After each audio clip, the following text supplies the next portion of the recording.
Guarda, non ci sono i preservativi. Ho bisogno di un pisellino. Cavolo, che imbarazzo. Scorreggia. Oh, questo è anche un errore molto comune. Il Duomo di Firenze non era dentro Graziella. Ciao a tutti e benvenuti a un nuovo video. Io sono Stefano e sono un insegnante di italiano per stranieri. Nel video di oggi faremo una cosa super divertente, ma anche che potrà ispirarti. Infatti, qualche tempo fa ho visto qui su YouTube, sul canale di Lucrezia Oddone, un video in cui lei ascoltava i messaggi dei propri studenti in cui raccontavano degli errori che hanno fatto in italiano. Mi è piaciuto molto quel video perché insegna una cosa molto importante. Quando impariamo una lingua straniera è normalissimo fare errori, anche errori un po' imbarazzanti. È proprio parte del processo, infatti se noi sbagliamo possiamo imparare. Anche io, per esempio, quando imparavo l'inglese e vivevo negli Stati Uniti,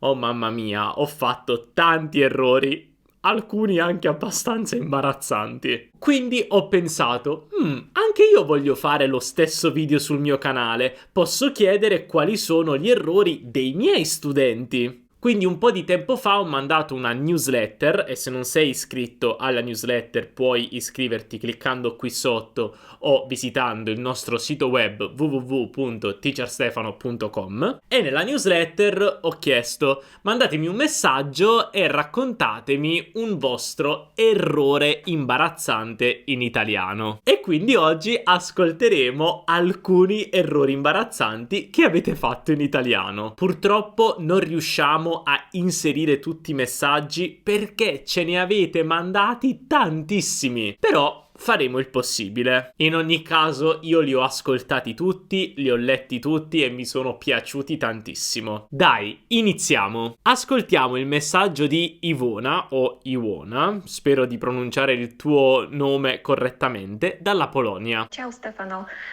certo che voglio aiutarvi.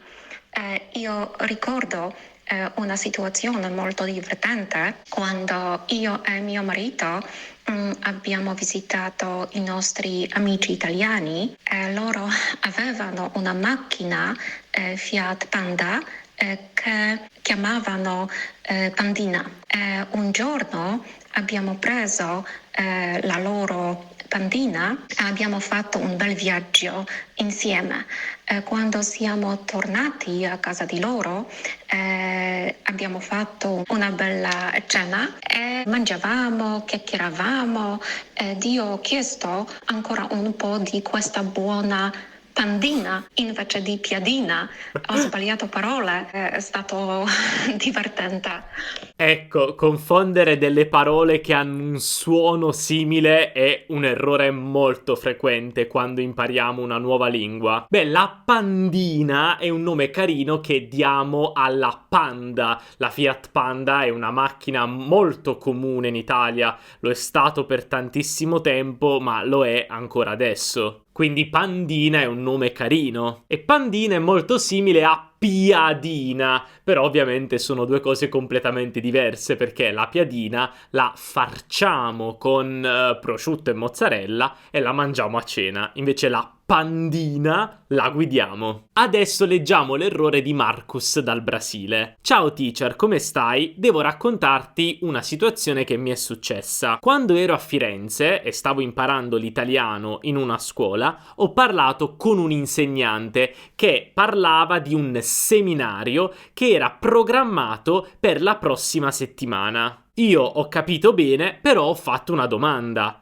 Dov'è la palestra? Non ha capito perché stava parlando di un seminario, però sapeva, questo professore immagino, che per noi brasiliani seminario ha lo stesso significato di palestra. Ecco, questo non lo sapevo che in portoghese seminario significasse palestra. Ovviamente sono due cose molto diverse perché in italiano il seminario è una sorta di corso breve. Invece la palestra è dove vai per fare attività fisica, per allenarti. Ecco, anche questo, i falsi amici tra le lingue sono tra gli errori più comuni che commettiamo quando stiamo imparando una nuova lingua. Adesso vi leggo il messaggio di Jane dal Regno Unito. Ciao Stefano, quando ho parlato con un'amica che vive in Sardegna ho detto la tetta invece del tetto per descrivere la parte superiore della casa. Vi dirò, molti di questi messaggi sono un po' a sfondo sessuale, E perché questi sono anche gli errori più imbarazzanti, ma anche divertenti. Beh, qui dobbiamo fare una grande distinzione. Il tetto è la parte superiore della casa, invece la tetta singolare si riferisce al seno femminile. Quindi, mi raccomando, fate attenzione. Adesso ascoltiamo il messaggio di Saskia. Ciao Stefano,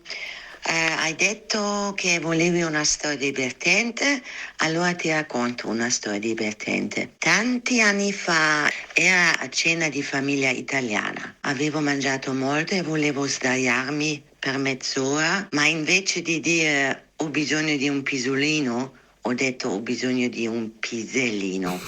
Cavolo, che imbarazzo, almeno all'epoca. Oggi devo ridere a crepapelle quando ci penso. Spero che questa storia sia utile per il tuo canale. Ti auguro una bella domenica e ci sentiamo la settimana prossima. Ciao ciao. Questo è bellissimo, questo è fantastico. Allora, Saskia aveva bisogno di sdraiarsi perché era stanca dopo un pasto abbondante, ma invece di dire ho bisogno di un pisolino, il pisolino sarebbe una piccola dormita che facciamo per esempio il pomeriggio dopo un pasto abbondante. Quindi quando ci addormentiamo un po' il pomeriggio e ci facciamo una dormita breve, da non confondere con il pisellino. E qui dobbiamo di nuovo fare un'altra spiegazione, perché il pisello, i piselli, sono quelle palline verdi che si mangiano, i legumi molto buoni, ma pisello è anche una parola che usiamo in italiano per descrivere l'organo genitale maschile. Quindi lei ha detto che aveva bisogno di un pisellino, quindi un piccolo pisello. Puoi capire, insomma, l'imbarazzo. Povera Saskia. E adesso leggiamo il messaggio di Lisa. Scrive: sono stata negli Stati Uniti dove abito io con la mia amica italiana abruzzese che abitava vicino a me in quel periodo. Siamo andate dentro un negozio di cibo già pronto, ma sano. Ho detto a lei: guarda, non ci sono i preservativi. E lei era molto a disagio, guardava intorno a noi e mi ha detto: shh.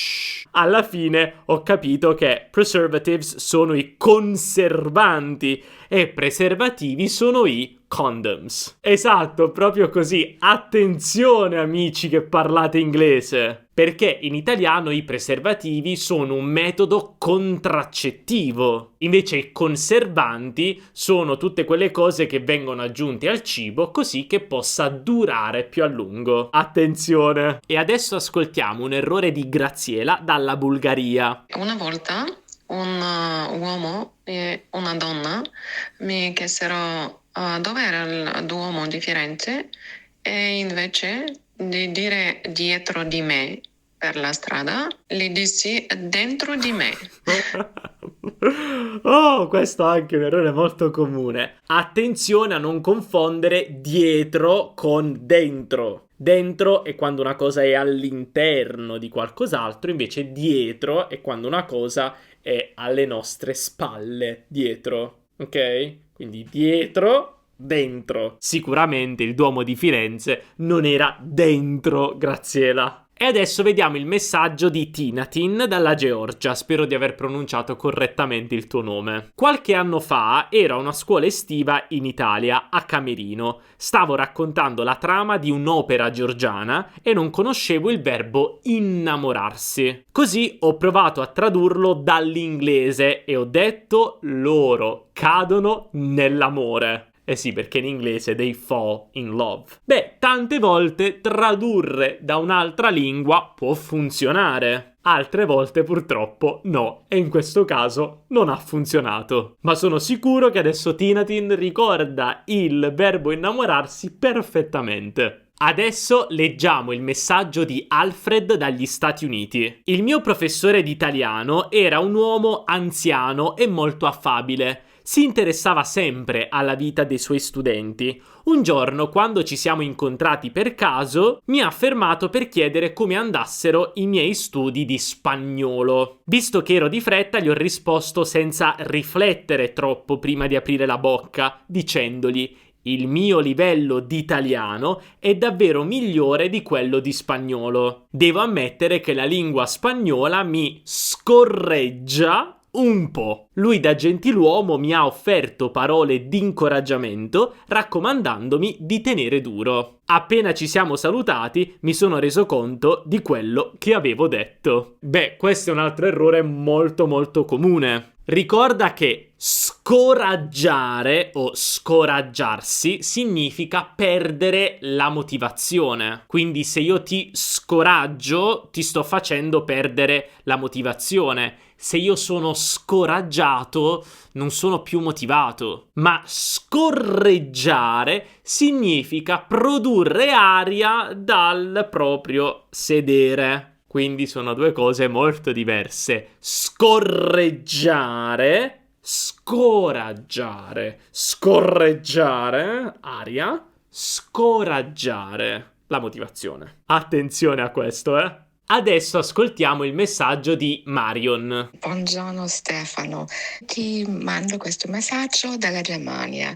Un errore che ho fatto qualche tempo fa è stato in una pasticceria. Io volevo comprarmi un piccolo coso con un ripieno di pesca, marmellata di pesca, e ho chiesto se potessi comprare un cornetto con un ripieno di pesce. Allora, la famosa cosa di pesce e pesca che noi sbagliamo sempre. Ma la signora nella pasticceria è stato molto gentile e noi due abbiamo avuto un sorriso sulle labbra.